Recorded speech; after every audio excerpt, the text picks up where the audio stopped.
In a world where news flies around every minute, you need the ability to relate and connect with what matters and stay up to date. Schengen Story Media News Echoes program is Africans in Diaspora and at Home's leading English news network, one of the most trusted, respected sources for news updates on current affairs as they affect global Africa.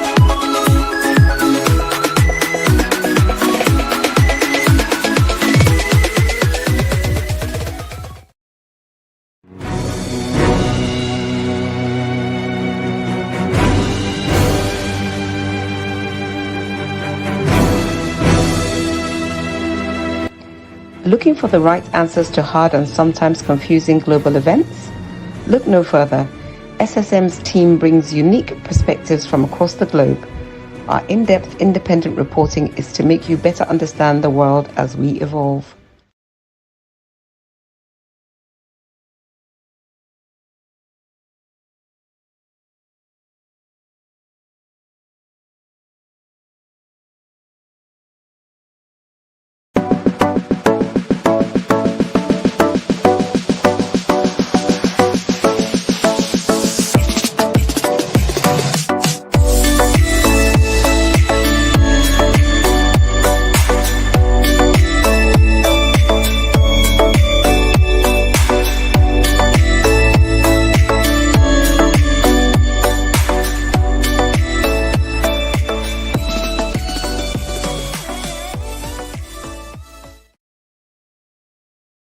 Hello, viewers around the world. You are welcome to our beautiful program, Friday International Update of the SSM Network.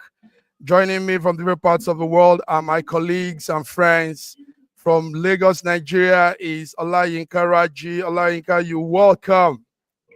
How are Good you? morning. I'm very, very well, thank you. Good morning, Mark. Good morning, viewers around the world. Welcome to our Friday program. Good morning. And far away, Toronto, Canada, is George Chuku. George, how are you? You are welcome to Friday International Update.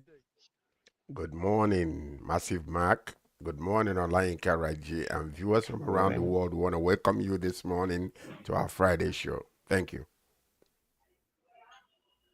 Thank you. Also joining us in faraway Lagos is our diva, BD Nana. BD, you are welcome. Thank you. Thanks for having me, our viewers all around the world. Thanks for having us again today. Sir George, Saraji, nice to have you guys around here today. Good morning. It's good to it's good to see your face. Good this morning. You brighten my day. Thank you. Yes, you are all welcome indeed. George, we missed you last time. Wanted to have this update on the South Africans that are coming to the United States. Interesting times now.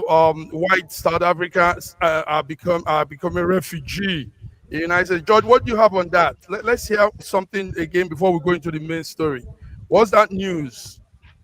Well, it's a blatant disregard to what we call what the rule of law is or the Trump law is in the United States. So, but privately, in a bunch of South Africans, about 59 thereabout, arrived in the United States, and privately though, after they arrived, Trump had decided that they are going to be facilitated and brought in immediately, regardless of him shutting down immigration for other countries, especially the third world countries.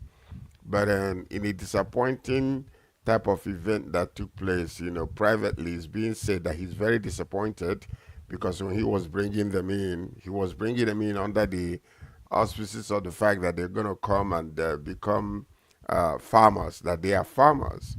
But in talking with them after they arrived, none of them have ever touched a hoe or touched any of the equipment that they use in farming.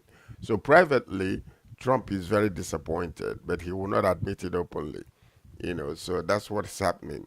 So a lot of them, they are scattered all over the place. Some of them are in Ohio, some of them are placed in certain places. But the fact is that the reason why he's bringing them in is not the reason why they are there, because most of them, they are saying that we don't even know what farming is and we have never touched it and other stuff.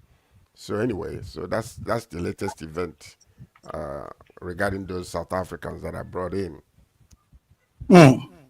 BD, is it not interesting to see that white people are becoming refugee? African white people are now refugee. How do you people see that from Nigeria? BD. It was actually a very surprising thing. First, Trump is a businessman, no matter how you see it. Say, yes, they are becoming refugees, but they were actually given a preferential treatment. He actually opened the door for them. So, and in his mind, he felt because they are coming from Africa, they will certainly know how to farm, because there's this assumption that many of them have in Western world that all Africans are farmers, all African, they even believe that Africans don't have life. They are too timid, they are too local. So I think it was based on that he brought them in, and now he's disappointed and they now become refugee. It's normal. Are they not African? In as much as that they are white Africans, they're still Africans. So that's the way they treat Africans, irrespective of your color. You are African. So I'm not that surprised, but I know people were surprised. But me, I wasn't surprised. Well, you know, I mean, the distinction there actually is that there was a lie told that these people were being maligned, they were being discriminated against, that their lands are being taken away from them, and that they've lost everything that they have. But the black South Africans and the government is actually forcing them and taking away all their lands. But that is not true, because from South Africa, the government has said that no such a thing exists. But what it is that these people wanted to jump back to United States of America. Opportunity was given to them, and they embraced it. So, but the thing is, though they are South Africans, there is a preferential treatment, like what Bidi said. So to him, it's almost like, how can I allow the people that look like me, to be treated so poorly in an African country? So come on over here, we're going to take care of you. But it's a hard reality, and even the Democrats in the United States are crying foul, because it is unfair for you to have separate rule for certain people and then another rule for others. So, and that's what you're seeing right there.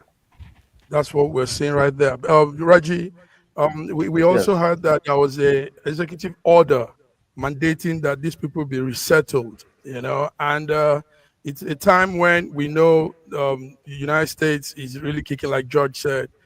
There's a rearrangement on refugee program and all that. So how is this balance judgment? What kind of, what do you think Trump is up to? I don't know what he's up to, but I know for sure that the land question in South Africa is not a settled matter. The land question in South Africa will constantly rear up his head until justice is given or done to the indigenous people who originally owned the land. The same scam that Margaret Thatcher played on Mugabe seems to be coming up now. The same treatment that Margaret Thatcher gave to Mugabe seems to be coming up now. But no matter how I look at it, no matter how long it takes, the land question will be addressed in South Africa, and to be addressed in favor of the original owners. The land question should be addressed. But anyway, George, we actually saw videos of some form of violence against white settlers in South Africa. It's not that they are making up stories.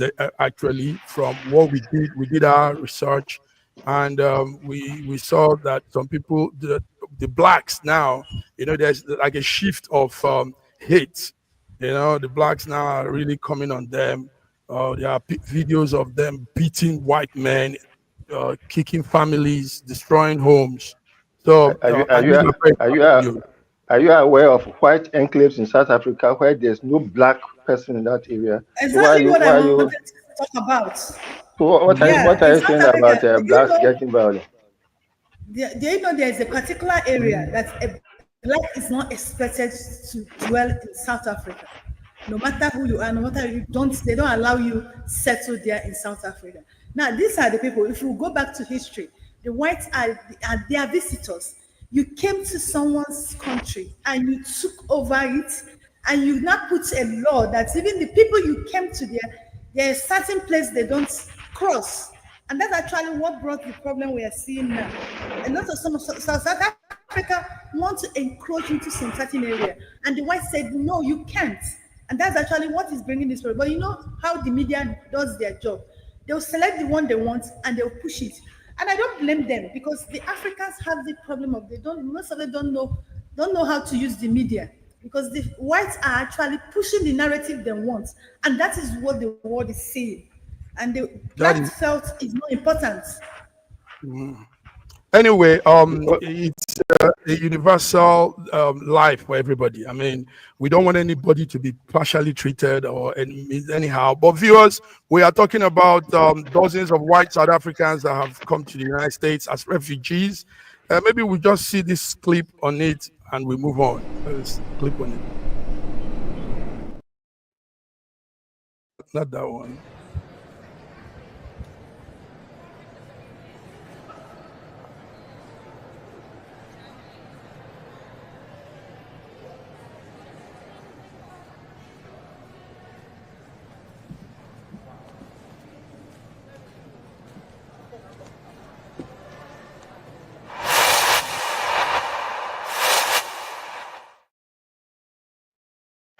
Yes, so what you just saw are those group of white South Africans that have been granted refugee status in America under Trump's new arrangement to, he says he's trying to stop the oppression on the white South Africans. There's a lot more on that. We'll continue with that story some other time. George, let's move on to something also that is very serious now. At this point in time, we're following the trip of the United States president around the Middle East. So it's special trip around the Middle East. Gentlemen, let's talk about this. But before then, let's see some clips. Let's see clips from this whole thing.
Yes, Trump at the Middle East. Now that was Qatar.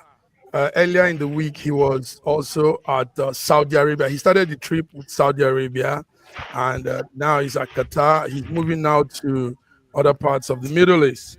The interesting thing in this whole trip, as it concerns us also, is seeing Alhaji Dangote as one of the high-profile guests with Trump. Let's see clips from that.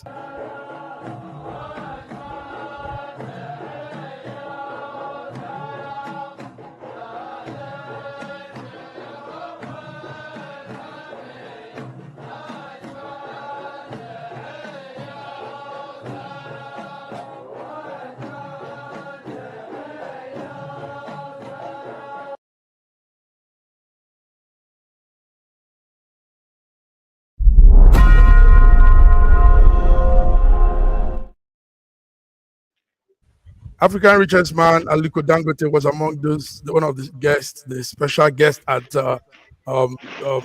Qatar with Donald Trump. Let me start with George. George, Trump in the Middle East. How are the Canadians seeing this? How is the media seeing this? How are you seeing it? We're seeing it as what it is. Trump is doing what Trump wants to do, and Trump is, he violates, he does what he wants to do because he wants to be an authoritarian. That's the way they are looking at it, So one thing about the whole entire visit is, that there are so many controversies that are coming out of that visit. And one of the major ones is the acceptance of that 400 billion or whatever uh, uh, plane that is being given to him, which eventually he will turn into, after his tenure of 4 years, he will now turn it in, to be used for his library. So, which is against the constitutional law of the United States of America, that a sitting president is not allowed to accept certain amount of gifts, but he's disregarding it, and the Democrats are crying out foul, and most of the Republican supporters of Trump are also, talking against it. We've had a lot of them come out to say this is unacceptable. He's not supposed to do that. But knowing who Trump is, he's going to accept that. But also, one of the major events that took place with this particular trip is the fact that he's touched in Syria and met with the new leader of Syria, which he had several meetings with him and other leaders from around that area. So we saw that it was a great fanfare when he arrived in in Qatar, and the reception was incredible. He himself was overwhelmed with the type of the polished, high-scale reception that he received. So there are so many other tentacles, regarding this visit. Also, Iraq being involved. I mean, Iran, I believe, being involved, and then he's trying to bring, the new leader of Syria. He's trying to take away all the restrictions given to them. So he's encouraging him, to do better. And then also there is a 1.3 trillion dollars worth of business that is being, signed, that he's already signed. They're going to be bringing in from Boeing, about 200 planes. So it's a very good visit, but also on the side of it, everybody's looking at it from the side of their eyes. That this is just nothing but to enrich his family and some of his big guns in the United States of America. But to me, what I'm looking at is a lot of big businesses being signed, and it will benefit the United States at the end. It will benefit the United States at the end. BD, do you agree with George? Because one thing is Trump, if we all look at it very well, I don't know, sometimes you don't agree with me, but if you look at it very well, Trump is rather trying to make the world become active business-wise. He's trying to cut all the wars, stop the killing and all of that, which is very important now, and bring in other sense of doing things. So I'm seeing this trip like enhancing that aspect of businesses, development. I mean, he just brought a 1.4 trillion, George, is a 1.4 trillion deal to the United States. AI investors, it will be moving into the Middle East. BD, how is Africa copying this? How are you seeing this? Certainly, that's actually what is going on there. Middle East still remain one of the richest region. So Trump is a businessman. Do you understand? And if you see the kind of fanfare they use in welcoming him on this visit, you will know that the man is not there to play game. He's not there to look at your faces. And you talked about the Aliko Dangote, the richest man in Africa, being among the people who were shaking hands with him. Somebody will say, what is it in handshaking? A lot is there. If you look at the way he was shaking hands, Trump is a businessman. They didn't just go shake hand and walk away. There was a little conversation. There was a little talk. There was a little discussion and introduction. So Trump, anyhow you want to look at it, Trump is a businessman. He does not do anything for free. And whatever thing Trump is doing, American comes first. The interest of Americans supersede the interest of whoever, or even the Middle East that he's visiting. So I think Sir George is correct in what he said. It's all about businesses.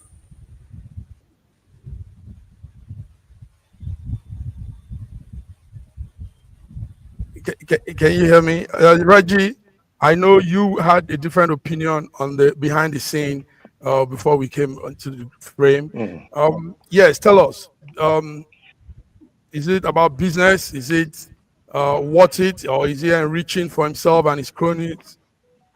You see, the Trump presidency is a disruption of some sort of the usual presidency that we've had. If you look at Joe Biden's presidency, which was so lackluster, there's activity, there's action, there's motion, there's movement with Trump. Every day we get something different. There are certain gray areas about his business deals, whether he's putting American first or he's putting Trump first. But in each way, American interest and Trump interest, as long as they are not conflicting, they all go through. So I can see that it's causing a lot of disruptions, and then people are thinking differently now. Yes, and it's a great thing that in all of this, as he's making something for himself, he's making a lot for the United States too. I'll come back to you, George. Now, our man there, Dangote, like you said earlier on, exchanged pleasantries with Trump. What do we expect? Do you think Dangote has been able to secure some deals too for Nigeria or for the Dangote corporation? Well, there is no telling. I know Dangote has been doing business with the Qatar people and the Emirates. So him being there, being the richest man in Africa, brings a whole lot of positive image of Nigeria. But we don't know what that visit is all going to be, whether it was just for him to come there, meet up with Trump, or have exchange pleasantries as a representation of the richest man in Africa, because what we see is that it's a whole lot of opulence and larger than life type of display, to welcome Trump. And so it was a good sight to see. At least a Nigerian was there, whether it is for the good of Nigeria, the good of Africa, or for good of Dangote business. It doesn't really matter. At least our name is being mentioned there, which is the only African country that we can say that a representation, openly is being seen. So that's good for us. It's good image. That's good for us. That's good for us. Thank you. Part of the deal that was struck in Qatar is America, and they've never had a deal like this, gentlemen. America will be supplying Qatar with up to 210 jets, private jets, plane, and a lot of defense equipment to Qatar. That also ranging to about $38 billion. So this is big business. Now, look where I'm coming from, Raji. This shows that Trump is, like we said earlier, is thinking progressively. When our president moves to this kind of engagement, yes, we hear MOU, we see a lot of right things happening, blah, blah, glittering, all that, but none of those things come to pass. None of those things come to action. Yes. So, Raji, what's the difference between us and the other man doing something and pulling up strings? I mean, it's obvious that these are good deals for America. It's all a matter of what does Nigeria have on ground that anybody will want to come and take interest in. But I would like to take us back a little bit about the defense, about the weapons jets that America is selling to Qatar. During before the Iraqi Kuwait war, America did everything to encourage Saddam Hussein to invade Kuwait. And the moment Iraq invaded Kuwait, America started creeping up sentiments about the security of Saudi Arabia vis-a-vis the threat of Iraq. And America sold to Saudi Arabia AWACS. AWACS they have never used. AWACS more than 300 billion, an amount that eventually put Saudi Arabia in some debt and eventually introduced foot on the ground for American soldiers. It's the same thing they are doing to Qatar.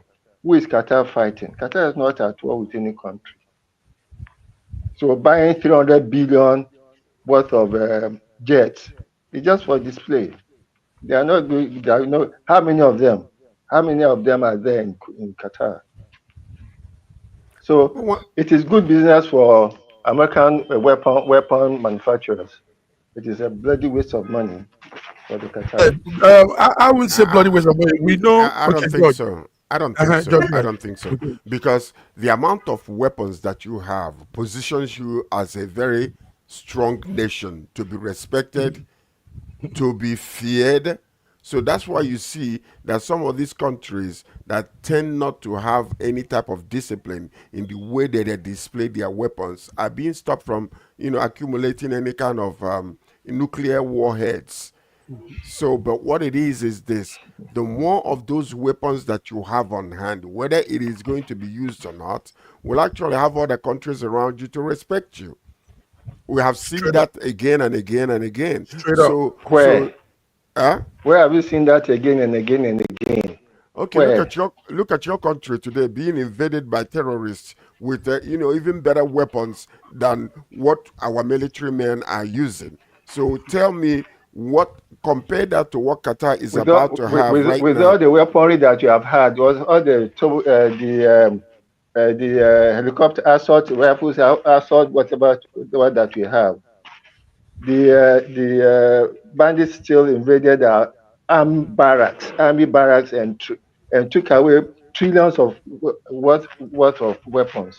That's a different story altogether. What I'm trying to tell you is this: look at the point that you can't share meat with your teeth. You can't share meat with your teeth and then tell me no. Hold on a second. Hold on a second. I'm holding on. When they're spending this money, countries strategically spend money on weaponry in order to position themselves, have an outward appearance of strength. So whether they send it or not, as a matter of fact, when you're talking, hold tight, let me finish, please. What you don't understand is that those weapons that they have can even end up with other countries, because other countries can come and buy them when they begin to. Where do you think some of these weapons are coming from? So they might buy them from the United States of America, but eventually it could end up in another country. It is theirs. They can do whatever they. It cannot, because there's always an agreement. It cannot. In fact, America will not supply them the software. When Jonathan wanted to go to South Africa to buy weapons, where were those weapons accumulated from? Did they manufacture them in South Africa until it was exposed by the Tinubu administration, Tinubu opposition? So you have to understand one of the diplomatic moves that are being made when it comes to these weapons. These weapons, they can go into the country, but it's a sovereign nation. Whether you like it or not, it can end up in another nation.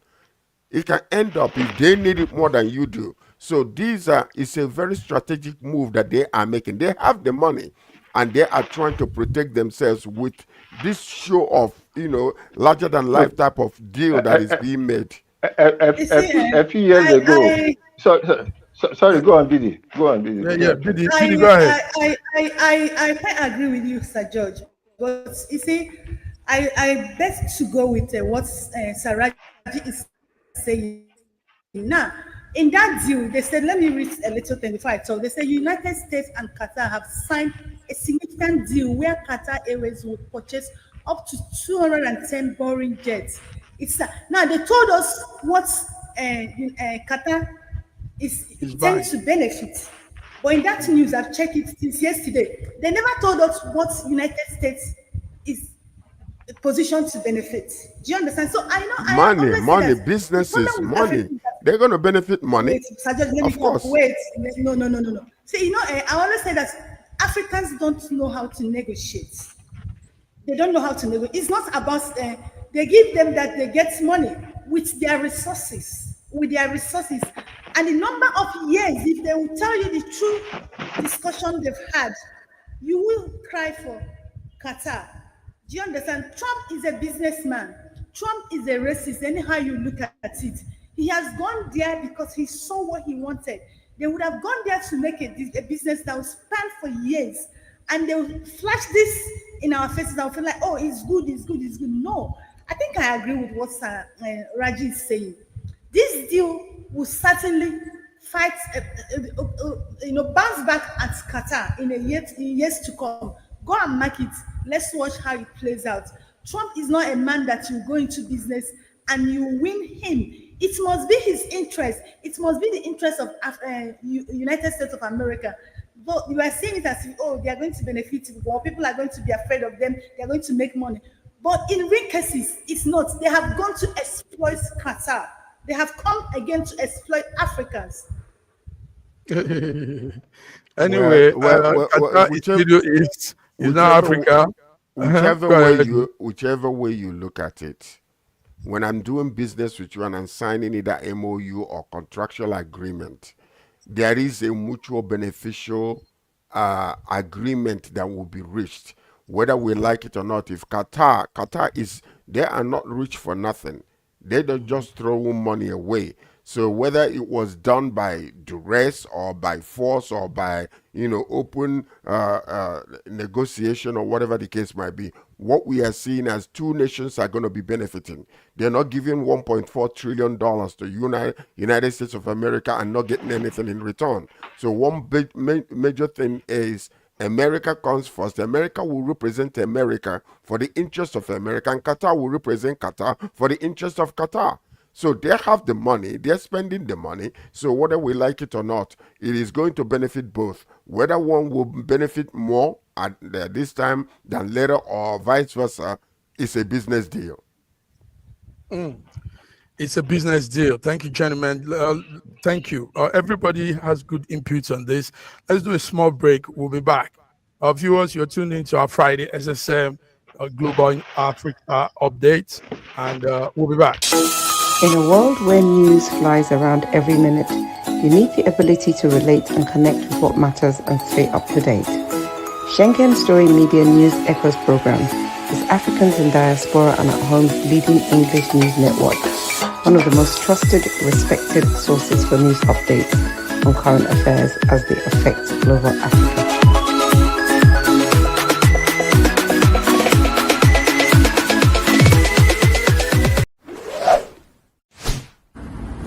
A year ago, I wrote a book titled The Final Solution, and I was trying to say to the rest of the world that there are challenges ahead.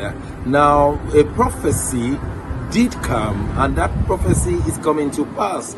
But I'm telling you, the final solution has been found many years ago in the Bible, because the Bible simply says righteousness exalts a nation and sin is a reproach to the people. So I want you to know that you can get solutions to problems in Ukraine, in Russia, in Nigeria, indeed all parts of the world.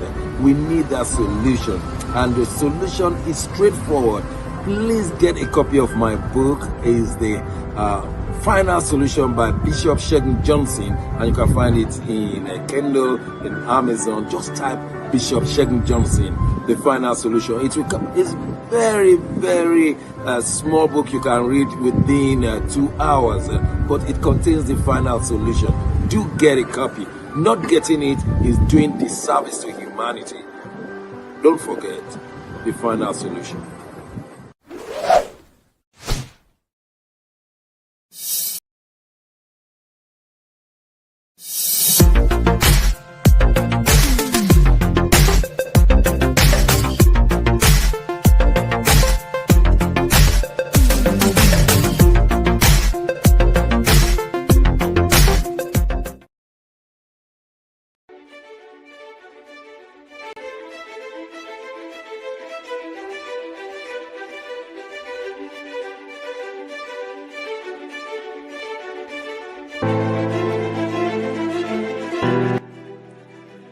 Hi there, I'm Mary Keurig, and I am a businesswoman in the United States, but I'm also the Global Content Vice President for the Sub-Saharan Open University in Nigeria. I could not be prouder to work with Dr. Osita Anamika and his team on helping to create not just entrepreneurs and skill-based talent that will get out into the workforce and make a living for themselves, but also young leaders. And to that end, with this integrity-rich university environment that's accredited now, and it's just an amazing opportunity for anyone there of any age to jump on board and learn, we want to let you know about a new offering that we have. We have a global governance and diplomacy course now provided by a whole team of people that crosses several countries to put together these resources and lots of great information for those of you who might be on the path toward public service and diplomatic service, NGO leadership, that sort of thing. We hope that you will walk through this open door and enjoy. In a world where news flies around every minute, you need the ability to relate and connect with what matters and stay up to date. Schengen Story Media News Echoes program is Africans in Diaspora and at Home's leading English news network, one of the most trusted, respected sources for news updates on current affairs as they affect global Africa.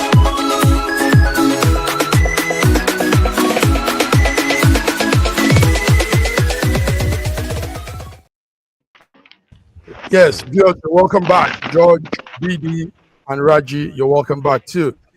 Today is Friday. We do international updates, so we do more of the global news as it affects us.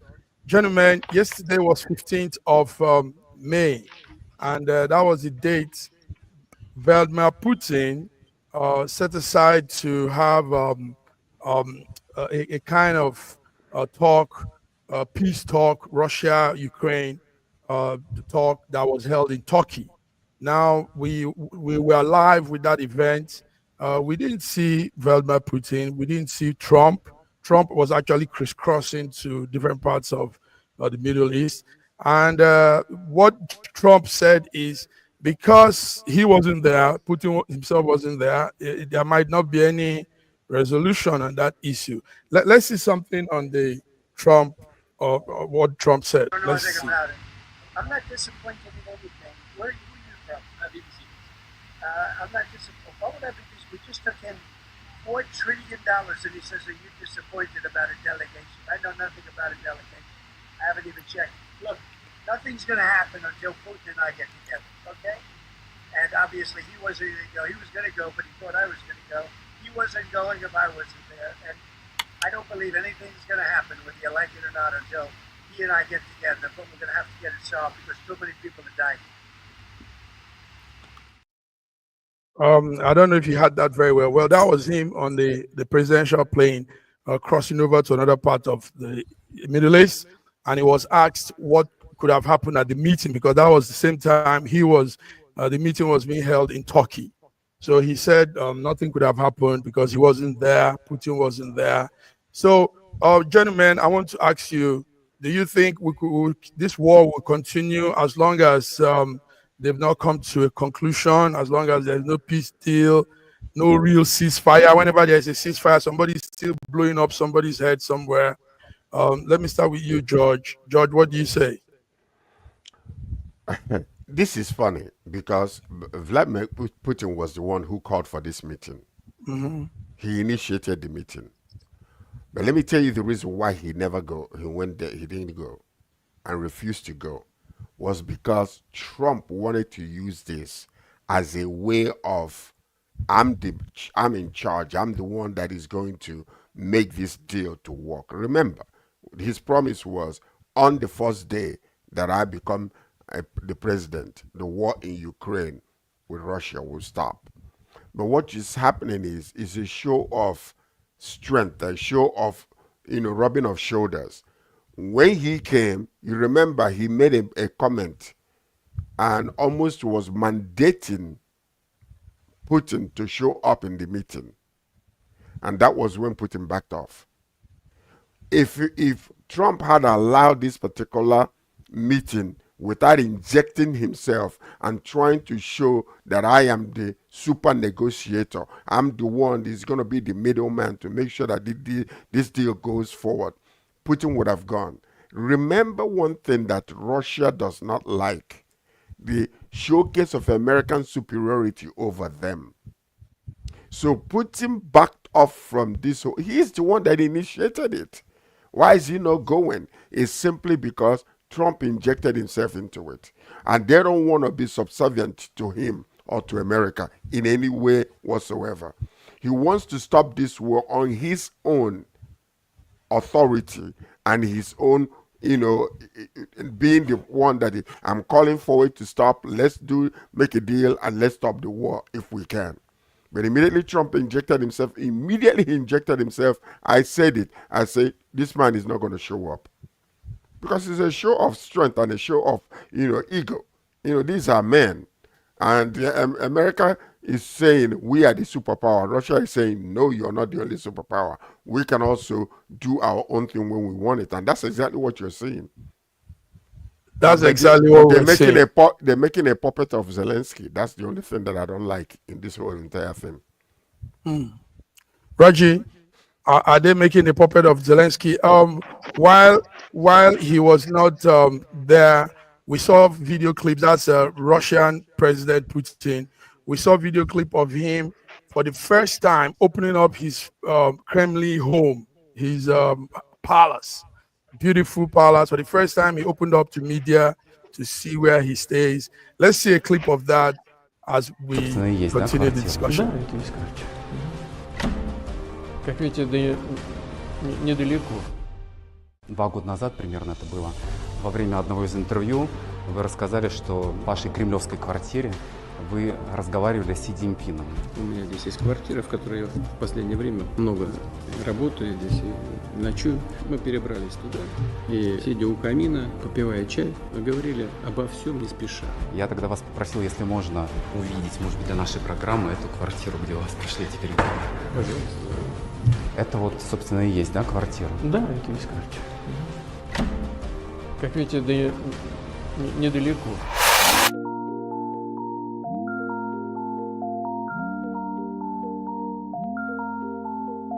Okay, what you see there, viewers, is the palace of the king. The palace of a king. That's the Russian king. Who call him a king, unfortunately, we don't have Godwin here to tell us some other thing. The emperor of Russia. So, Raji, tell us. He set up a meeting. He didn't come, and obviously, this war will be stretching. Obviously, there won't be real thorough ceasefire. People will be, go ahead. The war ab initio was unnecessary. If Russia and Ukraine had been left to themselves, there wouldn't have been any war. But American and UK meddlesomeness caused this war in the first instance. Now they want to stop this war. American meddlesomeness is making it difficult for the two people to come. You are asking whether they are making a puppet of Zelensky. Zelensky is a comedian, he's a puppet. So nobody's making a puppet of him. He's already a puppet. He knows himself. He knows when one puppeteer pulls a string and how he's going to react. Let America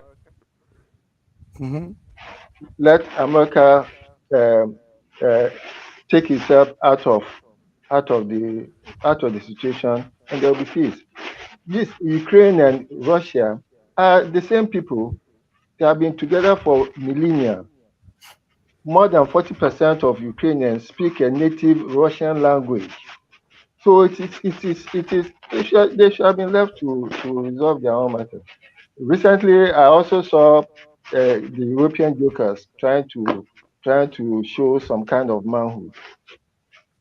Europe had better develop its own policies concerning living and collaborating with Russia. They are on the same continent. Let them live together. America is so far away for it to be deciding for them how they should relate with their neighbors. True. Thank you. BD, is Africa expecting a soon thorough ceasefire, end of this war, Russia, Ukraine? Sorry. They are not expecting it with what just played out. And honestly, like many people were thinking that after Trump assumed office, there was going to be a great change in that war. But the way Trump is positioning himself, trying to make himself a small god, so the progress of having a ceasefire on that, it's not in view. If you ask me, it's not in view. And like you asked, are they making a Zelensky a puppet? Honestly, I felt for this guy. This remind me when it remind me what they did to him when he visited Trump and how they spoke and talked down at him. I feel for this guy, but I just feel that the European they should do something about this because Trump is not even helping the issue. Why would he even come up to make that statement? Do you understand? Making it feel like, oh, if I don't come, if Putin don't come there, nothing is going to work. Even if you know if you don't come, Putin don't come, nothing is going to work. Why don't you keep it to yourself? Must you come out and make fun of yourself? But people might not see it as him making a fun of himself because of who he is and where he's coming from. Well, let's see what happens, but I don't see it happening soon. It might happen, but I don't see it happening soon. It might happen, but you don't see it happening. But anyway, the Turkey president said, Edwarga, he said it was a successful meeting because the meeting went ahead, even though Trump wasn't there, Putin wasn't there, their officials were there. The Turkey president said it looked successful. And Marco Rubio was there. And Marco Rubio was there. Thank you. Marco Rubio was there. The Secretary of State. Yes, the Secretary of State. So I don't see why the men were belittling the meeting when they had their representative and issues were discussed. You know, that's Marco Rubio there, the Secretary of State, and the Turkey Prime Minister was also there. And anyway, this is what we see in the world's politics. Everybody trying to look very relevant. Everybody wants to be the head and be the one that dictates. So let's also talk more on this. While the meeting was going on, we still saw Russia and NATO fighters clashing by the coastline of Europe. We saw Moscow oil tankers were having some showdown with the NATO naval plane. Let's see a clip of that so we can talk about a little about that. Встречаются с вертолетами, требуют бросить якорь. और वो turn कर रहा है, she's turning towards the stern of the vessel. Ну давай, с разгона.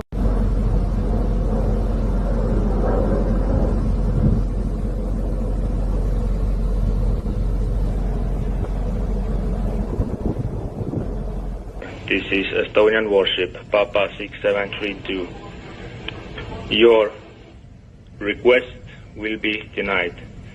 Follow my instructions.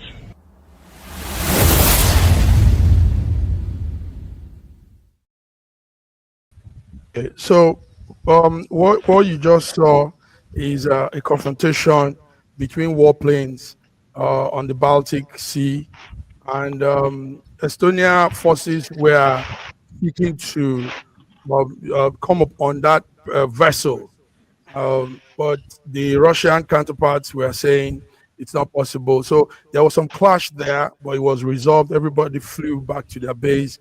But when you see showdown like this, it's a pre-planned thing that might now escalate into something bigger. Don't you think so, George? Well, it could. And the problem is that NATO believes that Russia is using an African country to mask the movement of goods, in violation to to the limitations put on them economically, and those so what we saw there was a vessel that was moving some goods, and then NATO wanted to make sure that this that they are not Russian goods being used, being marked to move goods and stuff like that. So that's exactly what you were seeing. But when NATO plane was there to investigate, and then Russian plane also came, I think they mediated, but they say that Gambia is actually the country that they're trying to use to move goods. Whether it was an understanding between the two countries or not, we don't know. Nobody can tell for now. Gabon, not Gambia. Yes. Gabon. So what we're seeing there is it is very likely that Russia is actually using Gabon, their flag and their ship to move goods in violation of the what do you call it again? The embargo that is put on them, because of economic embargo. Okay, Raji, yes. will this? I want to ask a question. Who is putting an embargo on Russia? Is it the United States putting an embargo on Russia, or the United Nations? NATO. How can NATO put embargo on Russia movement? How can they be bullying Russia?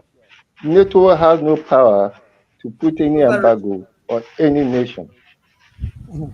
Well, that is your own opinion, but they do. It is a fact, because NATO is just like it, they don't have any. It is only the United Nations. It is only the United Nations. Even United Nations others. Anyway, Russia is not a summarily obeyed. Yes, no. Okay, let's do, before we go, the time is short. Let's do small local news, because I need BD to tell us what's happening with the JAMB and the error and the mass failure in the southeast and all the crying, all this whole thing. Maybe before we go with that story, let's see this clip. As registrar of JAMB, I hold myself personally responsible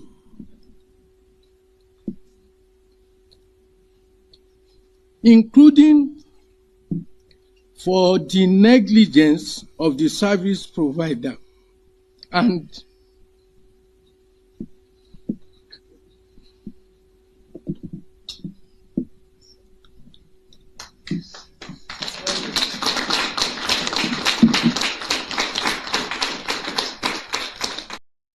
Okay, it's a long clip. Now, tell us, BD. I mean, we see these are very funny times. I mean, give us. That's Professor Issa Oloyede, the registry of JAMB. He actually came out to apologize to Nigerians, crying. What I want to say. See, I commend this man. We don't have this culture of leaders accepting their mistakes or apologizing. We don't have it. I commend this man. If you ask for my opinion, Nigerians should forgive him. You know why I say that? So that other people can be able to own up, oh, I made a mistake. But if we don't forgive this man, we are shutting down this new culture that is alien to us that might come.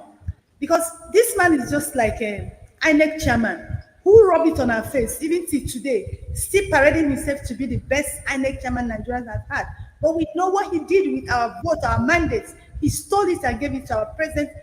Do you understand? So we should forgive this man. Now, what happened is that he came out to give us the numbers of people. A lot of this mass failure is their fault, it's not Nigerians' fault. These people, these children, a lot of them passed the JAMB. They have about 700 and something thousand in Lagos State. And where this thing was majorly affected is in the southeast. All the 5 states in the southeast were affected. Now, if, like what I said, we should forgive him. If I want to speak like BD, I will tell you it's a target thing. Why would it be? 5 states, all the 5 states in the southeast. But I'm not looking in that direction. But let's forgive him for even having that God, that courage to come out to say, we are sorry, it's a mistake. It's not in our culture. That's just what I want to say. That's all you want to say. Before I come to Raji, George, when we see things like this, I mean, let me tell you something. You see, the media is something else. And the public display of all this type of emotional outburst and all those type of things. The question is, this particular admission that something went wrong, is it supposed to stop the investigation? Why was it in the first place? Where did it start? Who did it? How was it done?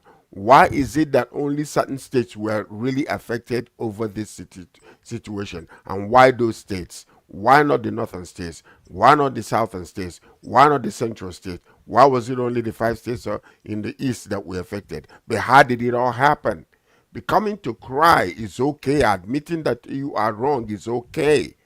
Let's just, but that should not stop the investigation to find out what actually took place, why it took place, where did it start, where did it end. So crying in the public is not the issue. But how are we going to solve this issue? That you admit that you did wrong, or that something, it wasn't him, it must have gone from somewhere. Yeah, all, uneasy is the head that wears the crown. But we understand that. But I believe that investigation must be done all the way to the down to find out exactly what took place and why it took place. So it's okay. We can forgive him, but that should not stop the investigation, because this is so insidious. And this is something that maligns and kind of discourages a lot of people. And actually, another thing you have to ask yourself is, if this was something that was done maliciously against a certain group of people, or whether it was intentional or not, how do we stop it from happening next time? Because the image of this JAMB people, whatever you call them, the image is already destroyed. A child already died because of this. A child already died because a little girl committed suicide over this issue. So we should not just say, because I come to cry, that investigation should not, take place. We need to look into it and find out exactly what happened, where it happened, who did it, who started it, why was it done. There, before we close that case. Raji, I will not want to accord any wicked intent or sectional intent against the southeast, because it's not only the south. I was surprised that how come it is all the 5 states of the southeast and then part of Lagos. It couldn't have happened with the northern states, because how many people across the north actually take JAMB? So it's likely that it will happen where you have the most concentration of JAMB candidates, which happens to be Lagos and the southeastern states. Having said that, I'm not actually impressed by the weeping registrar. I wish I had that much amount of tears when my mother died. I would have wept very, very well. But talking seriously, I don't think there was any wicked intent or targeted intent to affect the southeastern state. So we should not go that route. If you go that route, then this country is in serious trouble. Is it not already? Trouble. Is it not already? Trouble. Is it not already?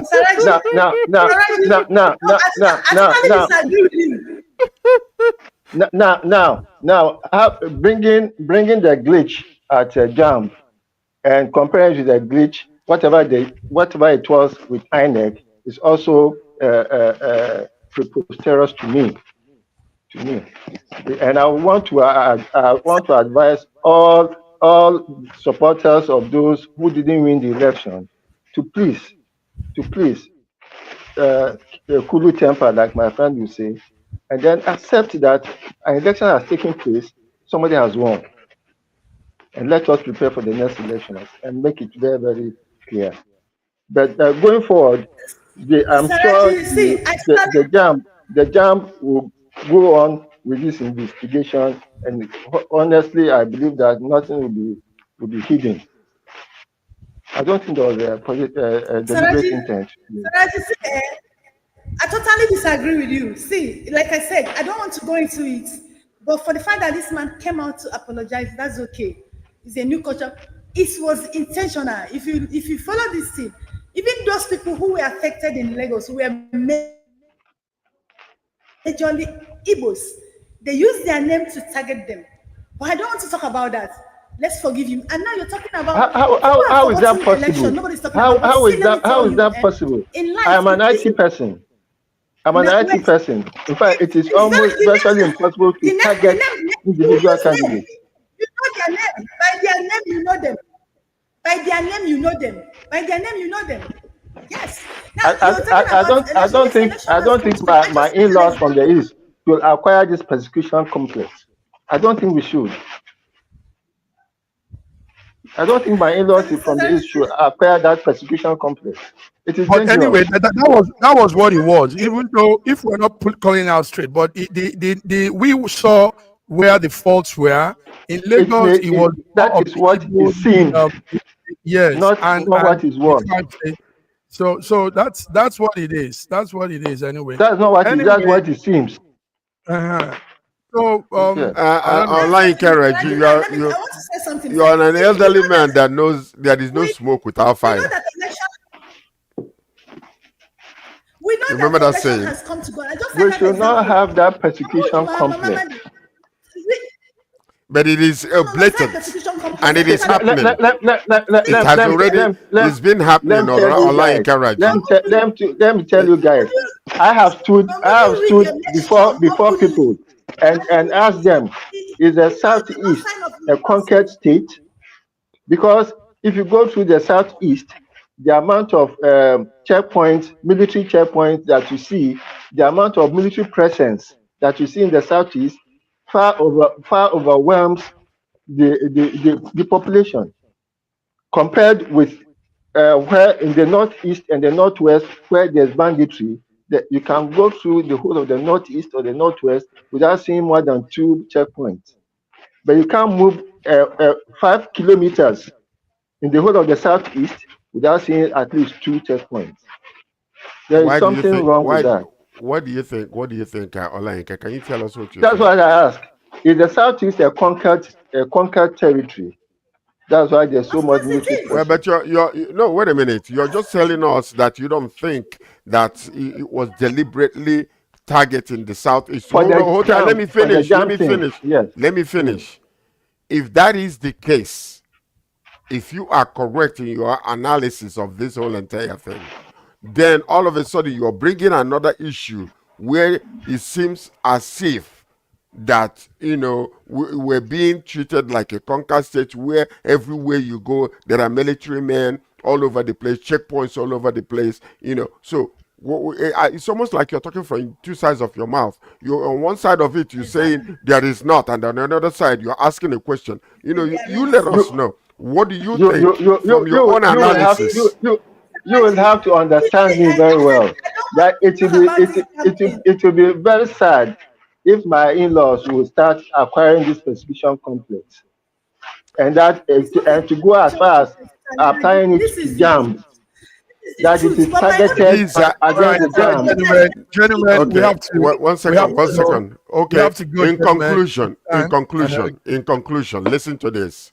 In conclusion, if it looks like, tastes like, acts like, then you know it is. So whether you want to ask it as a question or whether you want to, do it any other type of way, what you know is what you know. And we can always, all of us will agree, but you know. All right. Ladies and gentlemen, on that note, I want to thank you all. Yes, I want to thank you all for coming. George, thank you. Raji and BD, thank you. Our viewers, this is it. It's been a wonderful hearing from everybody here. Thank you also for tuning in throughout the week. Friday wraps it up for SSM of Global Africa. Thank you, gentlemen. Thank you, BB. Thank you. And you have a wonderful weekend, all of your viewers. Lovely And weekend also, for all of us. God bless Nigeria and God bless our Amen. president. Amen. Amen.